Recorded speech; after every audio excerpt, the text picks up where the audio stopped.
Hey guys, this is Vince. I am bringing you an exclusive PUA Lingo interview with Richard Ruina. He's also known as Gambler in the seduction community. For those of you that don't know him, let me give you a very brief intro. There's a lot of articles written about him. You can find him on Wikipedia. I came across him actually first through his book, The Natural Art of Seduction, which was published in the UK and later on in the US and worldwide. I also learned a lot about PUA training, the company he founded through his DVD series, which featured other speakers and dating coaches. And I learned this came through the mail, I think, around 2007, 2008, when they were making a splash. A lot of the US market was still going through Mystery Method and Real Social Dynamics, and then out of the UK came Richard and his crew. So I'm very excited to be interviewing him today. He just got back from, I think, kind of around the world in 80 days trip, and we can talk to him about the girls he's met along the way and what he's learned about life. So with that, Richard, welcome. Hey mate, thank you very much. So you actually are pretty active on your Facebook profile with those of you who are friends with him on Facebook. And I noticed a quote you had written, "I'm from London. Right now, I travel 11 months of the year. I'm looking for the perfect place to live and the right girl. Then I'll get Yeah. a dog and a car." Is that still true? Or is that your MO? Yeah, it's pretty much true. I was in London in 2009, and for the years before that, I'd be single for a few months, and then I'd meet a nice girl, and I'd have a relationship. And in March 2009, I'd just broken up with a girl that I'd been dating for about 9 months, and she was very nice, but I knew she couldn't be my wife. And then after that, I decided to, see some other places. I started with Tokyo, and I had kind of this list of places that I wanted to see. And since then, yeah, it's been 11 months a year I've been abroad, and I've been. I guess the first thing was to find the kind of girls that are my type, and then to go to that country, and then to also think about where I'd like to live in future and stuff like that. So yeah, the Facebook thing, I wrote it a couple of years ago, and it's still true. And now I guess I've got a better idea.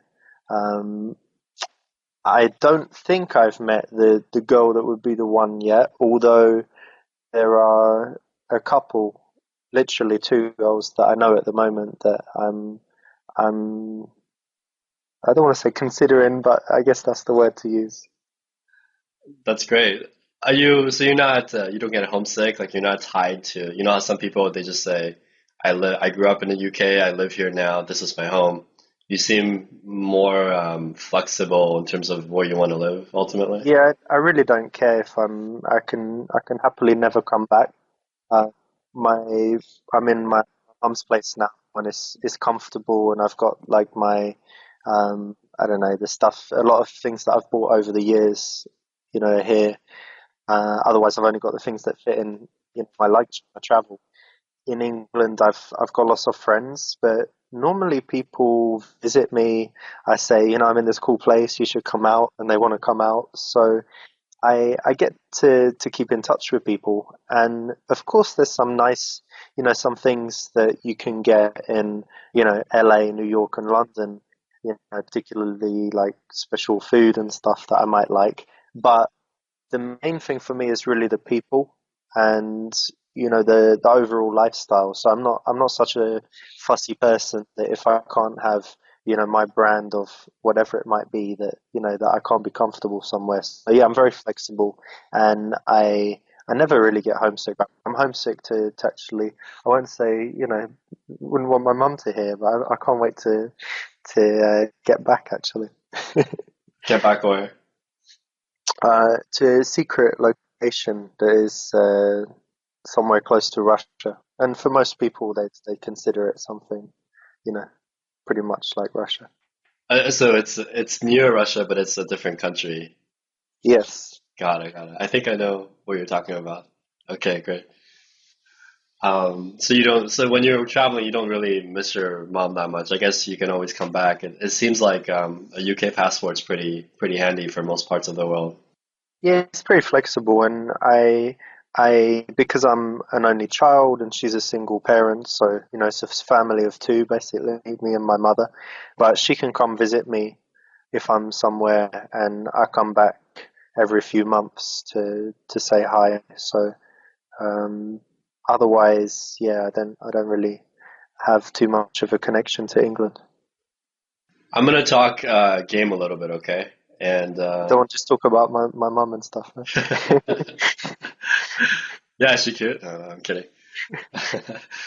Because I guess sometimes I get a little too technical because I write lingo and all day. So hmm stop me if it gets too technical. But I think a lot of our readers are, when they start out, they tend to be more of that mindset, as I was back in the day.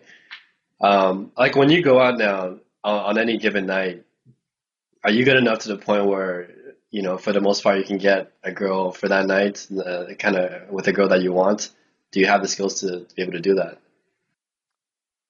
Yeah, but it really depends on how I feel. So I was thinking about this recently. In the past few months, all of the girls that I've met have looked very natural. They are not, they don't wear like, very revealing clothes. Basically, they don't look like dirty girls. They don't have tattoos. They don't wear revealing clothes. They don't have dyed hair. Not saying every girl that does that has slept with more guys. They don't look Uh, used. yeah. And so I'm actually in the club and I've got my radar tuned in for the girls that aren't club girls. Aren't those girls harder to game because Yeah. they have a little bit more of a standard? Yeah, they would be, well, they're not going to be easier. They're not going to be as easy to take home for sure, but it's not really been my goal in the past year. I had kind of a moment where I was thinking this I've slept with a lot of beautiful girls, but too often it's been 3, 4 a.m. We've both had some drinks. Maybe her hair smells smoky, and it's just not. Maybe I'm tired, and it's not as nice. So I think for quite a while now, I've taken things a bit slower. I'll meet them, have a nice time, but not really push hard uh, for the close, yeah, and have a couple dates. And it means that if I go somewhere, it might take a week or 10 days before I get laid. It seems to be about the sweet spot, about 10 days, and before anything happens. But then you've got all kinds of options, and things are great. Of course, back in the day, a couple of years ago, I used to be all about sleeping with a girl on the same night, mostly because it was in London and the girls were all horrible when you got to know them, better. So you didn't want to get to know them too well. So a couple of hours is like the maximum. So you just, that's how you kind of pitch the game. But I actually enjoy spending time with a beautiful girl that is, sweet and nice and intelligent and all of this stuff. And to rush it, she might go along with it, but it's not going to be the sex and the whole experience with her is not going to be as nice as getting to know her a bit first, and you both anticipate it, and it builds up, and then it happens. It's almost more rewarding that way sometimes. Yeah, I think so. So I could do both, but these days maybe it's because I'm getting old, but I generally don't. Yeah, I want to wait a little bit, and pick the nice girls. Pick the good girls. Yeah, no, I understand. I know sometimes when I sleep with a girl too soon, she actually gets angry at me later on, even though at the time she seemed like she enjoyed it. Like sometimes they'll backward rationalize. I had this girl who got really mad at me later, and she said that you didn't respect me because you tried to sleep with me on the first night, or something to that extent. Yeah, for sure. Are you don't mind telling viewers your age, right? You're like in your early 30s, 33, 34? 32, 32. Do you think if you were younger, your pickup approach would be different? Maybe I would go to more student parties, but I don't know. I still go to them sometimes, but no, I don't. I don't really play the kind of old guy cards. I don't think it's. I don't think what I do is too much different to when I was 26. Obviously, when I was young, I didn't have any game, but I don't think what I do um, in terms of style. Maybe I'm doing, of course, different things now, but in terms of overall style, I don't think it's too much different. You recently had a video. It was called, I think, the Ultimate Night Game System, right? Where you talk about going up to the guys first who have tables, and Yeah. then you go to the girls and you kind of introduce them, Mm. and your whole, I think the whole vibe was very chill, and so everyone becomes friends, and it's a win-win for everyone. Yeah. And there was a girl sitting next to you, where she was just kind of looking cute. Who was that? This is a girl I really like. Um, she's she's a very good girl. Like she has a fantastic body, but you'll see like she's wearing some shirt done right up to the top. She doesn't wear any makeup. She's very natural. She's smart and she's got a lot of good qualities, and I like her. I've known her for a few months, so and I met her in a bar. How did you get her to do the video with you? You just said, "Hey, I'm doing this thing for my business, and can you sit here and watch?" Yeah, um, she she knows what kind of stuff I do, and there's often girls um, hanging around. So I ask them, "Hey, do you want to just sit here?" Because it only takes 20 minutes or something to do the video, and I tell them that the guys will pay better attention if there's a pretty girl sitting there. So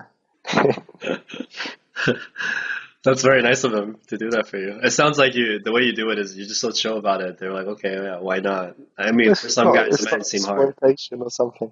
But I mean, there's a legit reason. I wouldn't meet a girl in a bar and say, "Oh, listen, I'm producing some video tomorrow. You can be in it." And some Hollywood producer might say, "No, I don't do anything like that." But um, yeah, I would never use it as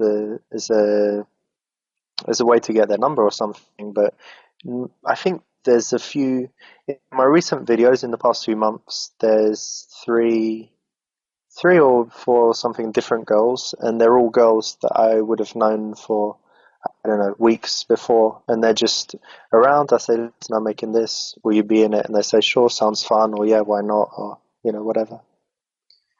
As you're traveling, are there, I guess maybe is there top two destinations that you really liked? And it sounds like also you have a certain, I guess we all do, a certain stereotype of what a girl is like from a certain country. Yeah. Do you remember your maybe top two destinations of the favorite places you visited over the past year and what the girls were like from there? Yeah, I've been to like 46 countries now, and my favorite places, it really depends on the goal. So, I mean, for me, it's always going to be Russia and former USSR. My top 10 cities would all be one in Russia or former USSR, and top 20 cities. But I recognize that guys might have different tastes. So, if you just want to go somewhere with everyone wants beautiful girls. If you want easy, beautiful girls, then Sweden. If you want girls that are um, very kind of fun, friendly, sexy, and bigger and curvier, then Brazil. And if you want the kind of girls that I like, that are very natural and I think the most beautiful, then the Russian girls, they're also very honest. So they can actually, if your game is not fantastic and you go on get on a date with a Russian girl, it's actually really good training because she'll say, "Why don't you look at me when you talk to me? If your eye contact's bad," or she'll say, "Why do you ask me this stupid question?" Or "Why do you ask me that, but then you don't listen to my answer?" And she'll say things like that because they're very honest. They're very blunt, yeah. Yeah, so it's actually really good for training. And I think a lot of guys they have the impression of Russian girls based on the ones they see, I don't know, either in movies or the ones that they meet that travelled